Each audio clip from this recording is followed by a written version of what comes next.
Сегодня стартовала вторая республиканская онлайн-ярмарка для молодежи под названием «Траектория карьеры».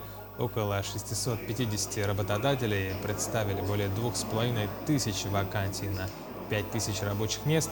Для удобства участников организованы отраслевые площадки по промышленности, сельскому хозяйству, ЖКХ, энергетике, образованию, здравоохранению, культуре и другим сферам. Работодатели расскажут об имеющихся вакансиях, условиях работы, возможностях обучению профессиям. Также в рамках программы проводятся различные мастер-классы, вебинары, семинары, практикумы. В ярмарке принимают участие крупные компании, например, как «Алроса», «Колмар», «Якутскэнерго», «ЕТЭК» и многие другие.